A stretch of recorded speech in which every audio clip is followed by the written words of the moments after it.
Assalamualaikum warahmatullahi wabarakatuh. Alhamdulillah wassalatu wassalamu ala Rasulillah wa ala alihi wa ashabihi wa man walah la haula wa la quwata illa billah wa ba'du. Alhamdulillah pada kesempatan kali ini kita dapat berjumpa kembali anak-anak.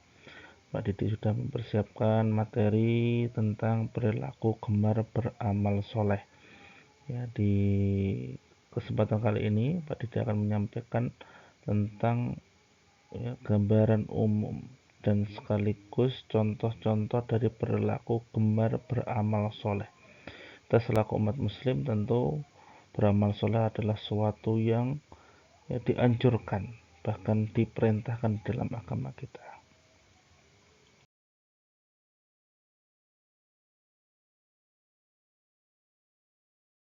Amal soleh itu apa toh? Gitu kan. Amal soleh atau amal solih atau ambil solihat yaitu segala suatu perbuatan yang baik yang dapat mendatangkan kemanfaatan bagi diri maupun orang lain sesuai dengan Al-Quran dan As-Sunnah atau Al-Hadis. Ya, jadi semua perbuatan baik ya, yang mendatangkan manfaat tentunya dan sesuai dengan As-Sunnah dan Al-Quran. Ya, tapi kalau tidak sesuai dengan Al-Quran dan As-Sunnah bisa saja bukan amilus shalihat, walaupun itu mungkin baik. Ya. Nah, jadi syaratnya harus baik, ada manfaatnya dan sesuai dengan Al-Quran dan As-Sunnah.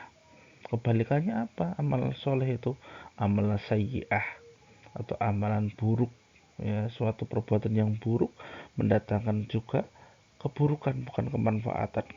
Keburukan bagi diri sendiri maupun orang lain. Nah, terus amal soleh sendiri didasari dengan niat ikhlas karena Allah tentunya dan sesuai dengan anjuran ataupun sesuai dengan dasar yang ada di Al-Quran dan As-Sunnah. Itu pengertian tentang amal solih. Nah, di dalam Al-Quran juga sudah disampaikan di surah Al-Asr yang sudah kita hafalkan, bahkan dulu dari TK mungkin sudah hafal. Ya, ayat 1 sampai ayat yang ketiga. A'udzu billahi minasyaitonir rajim. Bismillahirrahmanirrahim. Wal asr, demi waktu atau demi masa. Ya, Allah Subhanahu wa taala menjadikan makhluknya untuk bersumpah. Nah, itu berarti sesuatu yang sangat penting pasti makhluk itu berhubungan dengan waktu. Ya, waktu itu adalah dimensi yang tidak bisa dipengaruhi oleh manusia. Ya, jadi waktu akan terus berjalan, tidak bisa diundur, akan terus berjalan. Maka dimensi waktu ini sangat sangat penting ya dalam kehidupan manusia. Maka Allah SWT bersumpah dengan waktu. Innal insana lafi khusr. Sesungguhnya manusia itu benar-benar dalam kerugian. Di dalam ayat ini menyatakan bahwasanya manusia itu rugi, serugi-ruginya. Ya. Dan dijawab di ayat yang ketiga, illal ladzina amanu wa amilus solihati wa tawassaw bil haqq wa tawassaw bis sabr. Ya. Manusia yang tidak dianggap rugi adalah orang-orang yang beriman, orang-orang yang mengerjakan amal saleh, dan orang-orang yang saling menasihati dalam kebenaran dan ketaatan. Maka tentu ini menjadi dalil bahasanya umat Islam itu dianjurkan, bahkan diperintahkan untuk beramal soleh, bahkan disandingkan dengan iman gitu kan.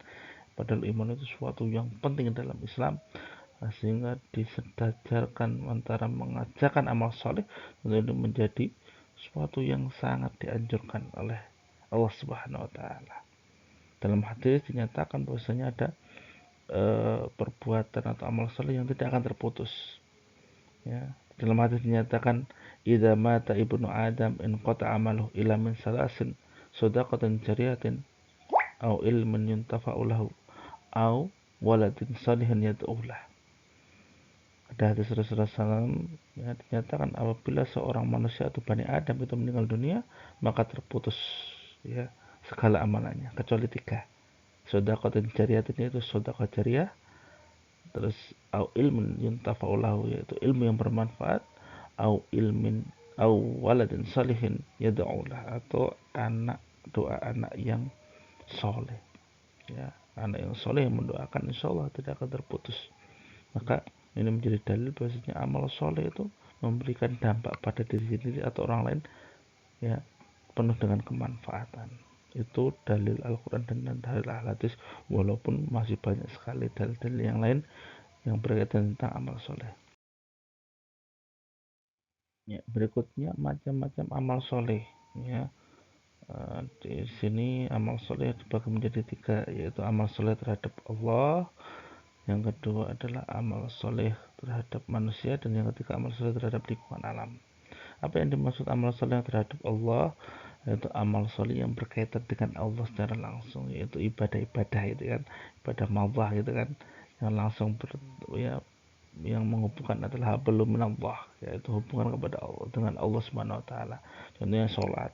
Salat itu kan hubungan manusia dengan Allah Subhanahu wa taala. Puasa, haji, baca Al-Qur'an, berkorban dan lain sebagainya. Perbuatan-perbuatan yang memang itu, ya, hubungannya manusia dengan Allah Subhanahu wa taala. Dan yang kedua amal soleh terhadap manusia, ya, terhadap manusia, contohnya menolong, sopan, menjenguk orang sakit, membantu orang yang membutuhkan, berinfak, bersedekah, ya, yang berkaitan tentang kemanusiaan. Nah, itu juga berbuat baik kepada manusia. Walaupun juga ini akan mendapatkan pahala dari Allah Subhanahu wa taala, tapi secara konteks memang amal soleh ini terhadap manusia, yang satu dengan yang lainnya. Yang ketiga amal soleh terhadap lingkungan alam.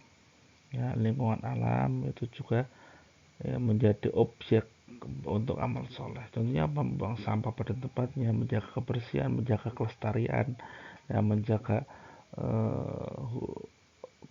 pegunungan biar tidak gundul, gitu kan, menjaga lingkungan agar tetap bersih dan lain sebagainya. Itu termasuk amal soleh terhadap lingkungan. Bahkan terhadap hewan juga sama, ya, memelihara hewan dengan baik, ya, memperlakukan dengan baik, itu termasuk amal soleh terhadap lingkungan alam, ya, baik tumbuhan maupun hewan. Itu 3 amalan, ya, amal soleh, ya, yang meliputi amal soleh terhadap Allah, terhadap manusia, dan terhadap lingkungan. Hikmahnya apa kalau kita beramal soleh? Tentu yang pertama mendapatkan ampunan dan pahala dari Allah SWT. Itu tentu amal soleh akan mendatangkan kebaikan-kebaikan dan memberikan, ya, menghasilkan pahala dari Allah SWT. Yang kedua mendapatkan petunjuk, ya, akan mendapatkan petunjuk dari Allah SWT. Orang yang beramal soleh, ya, terhadap Allah, terhadap orang lain atau manusia, terhadap lingkungan, maka Allah akan memberikan petunjuk yang terbaik. Yang ketiga mendapatkan kehidupan yang baik dan layak. Iya, orang yang beramal soleh itu akan mendapatkan kehidupan yang baik, ya. Kenapa? Karena dia berbuat baik, maka insya Allah akan yang kembali adalah yang baik dan akan diberikan kehidupan yang layak. Yang keempat, bisa menghapuskan dosa. Ya, jadi menghapuskan dosa, ya, bagi orang-orang yang beramal soleh. Kenapa? Beramal soleh itu bisa menghapuskan dosa. Contoh, beramal soleh, sholat 5 waktu, ya, itu bisa menghapuskan dosa. As-salawatul khams, ya, itu bisa menghapuskan dosa. Ya, mukaffaratun ma bainahuna ijtanabal kabair. Ida ijtanabal kabair, ya. Ketika dia salat 5 waktu, ya, dari subuh menuju zuhur, maka itu akan menjadikan penghapus, ya.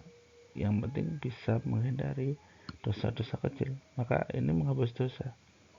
Ya, bisa berinfak, bersedekah, mendapatkan kebaikan, itu juga bisa menghapus dosa. Ya, dan yang terakhir dijauhkan dari kerugian akhirat, ya, dijauhkan dari kerugian akhirat, ya, yang menjadikan kita insya Allah akan diberikan keuntungan akhirat, yaitu surga Allah Subhanahu wa taala. Karena apa? Karena kebaikan yang Allah Subhanahu wa taala, ya, janjikan kepada orang-orang yang berbuat baik, beramal soleh, maka surga sudah menunggunya. Sudah disiapkan surga untuk orang-orang yang beramal soleh, ya, meningkatkan amal soleh, ya, dengan memperbanyak perbuatan yang baik, maka itu akan menjadikan lebih dekat dengan keuntungan, yaitu surga. Maka anak-anak, marilah kita di akhir ini, pembelajaran ini, kita bisa berbuat baik. Dari hari ini, dari detik ini kita berlatih untuk beramal soleh kepada Allah, amal soleh kepada manusia, dan tentu beramal soleh kepada ya lingkungan, baik yang tumbuhan maupun hewan. Mungkin itu, nanti silakan belajar dibuka di buku paket maupun di bahan ajar suplemen lainnya, sehingga bisa teorinya dipelajari tapi juga diamalkan setiap harinya. Mungkin itu dari Pak Didi, semoga bermanfaat dan tetap semangat untuk beramal soleh. Terima kasih. Assalamualaikum warahmatullahi wabarakatuh.